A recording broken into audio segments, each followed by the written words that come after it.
Trains are fascinating, snaking through a green field or a mountain pass or rattling over a bridge.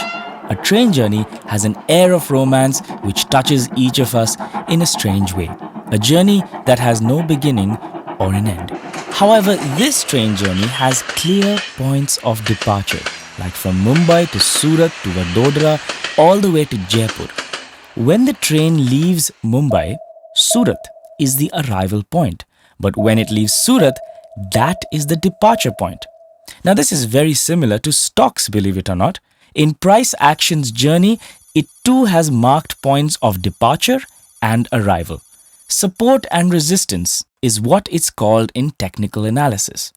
This course is separated into two parts. The first part, that's this part, we'll discuss what supports are. The next one will discuss resistances. And finally, the third lesson, we learn how to use options to trade support and resistances. So if you're already familiar with support and resistance, you might want to skip to lesson 3. So what is support? Let's take the example of Bharti Airtel. Around this time, that's around May 24th, you may have heard Bharti Airtel announced it had bought spectrum from another telecom operator. This meant that it could grow even further. This is positive news on the growth prospects of the company. It made investors buy lots and lots of stock, and this obviously pushed the markets up. Now, there are two things about this rally that you should understand. One, we cannot decode news. As amateur traders, we can never match the experience of professional money managers.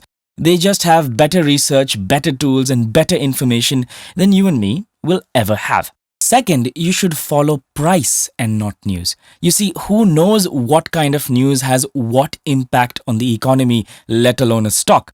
Professional money managers have activities that can be seen on the chart. Think about it. If someone has to move Bharti Airtel from one point to another, like this rally, it will require thousands of crores of rupees worth of buy orders spread evenly.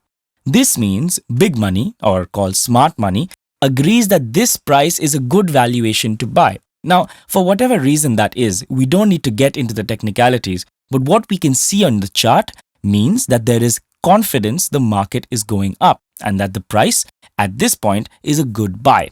So this chart here that shows Bharti Airtel rallying, that point is support. So in a falling market, when price starts to rally, creating a very evident swing low, that swing low is our support. It's very simple. It's the last point price reversed at. So usually, price will revisit this support line and bounce back again. Remember, to find support, all you need to do is draw a horizontal line on the most obvious swing low.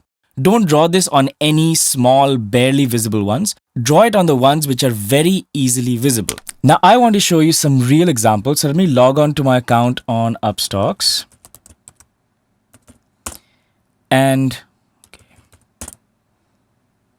all right, now here's what I'm going to do. I'm going to add a chart of Bharti Airtel, that's NSE EQ, that's equities. I'm going to change the time frame to 1 day. So you have a daily chart here. So this is what we've been seeing so far.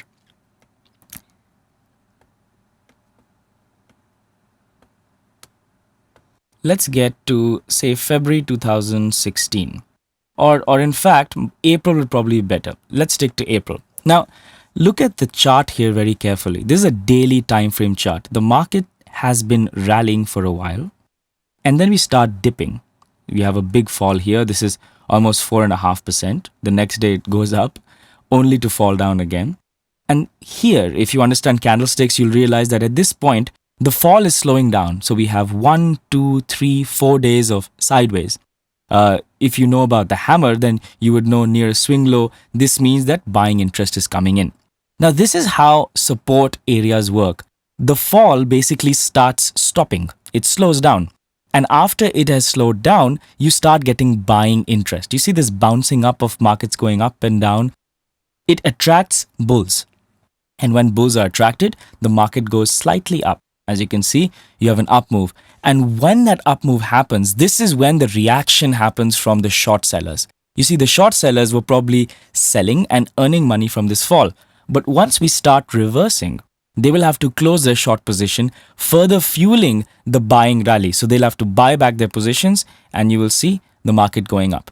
So I'll now draw the swing low here. It's very simple. It's just a trend line that you can draw or a horizontal line that you can pick.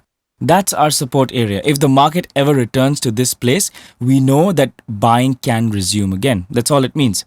Let me also show you how to pick and find supports during a trend. So keep things very simple. I think it becomes very easy to make these things complicated. Don't do that. I've picked the trend line tool here and you can see, let's start from this place. You have a swing low here. You have a swing low here. You can look at certain small swing lows, but in this rally, it's not very clear. What you're looking for is a deep valley down. So you're basically picking out swing lows and drawing a line there. That's what a support really is. Now, if you've studied trends before, whenever a swing low breaks, whenever a support area breaks, we know that the trend has changed. We'll understand how to use this support and resistance to trade, but so far you just have to realize that you need practice to find support and resistances very effectively. And that's all you do. All you have to do is mark the major swing lows. Now, I think the confusing part here is many people will say that you want to mark, say, this small green bar. Don't do that. It's too small. You can mark this one, but it has to be very evident. And one really easy way of doing this is walking 3 feet away from your laptop or your computer. And if you can still see the support line, then that is obvious enough and you can draw your line there. So that's it. That's what support basically is. It's when buying comes out during a declining market and we move up. Just practice a little bit before moving on to the next lesson where we'll understand what resistances are and finally move on to how we can put on trades using the simple support and resistances line. See you in the next lesson.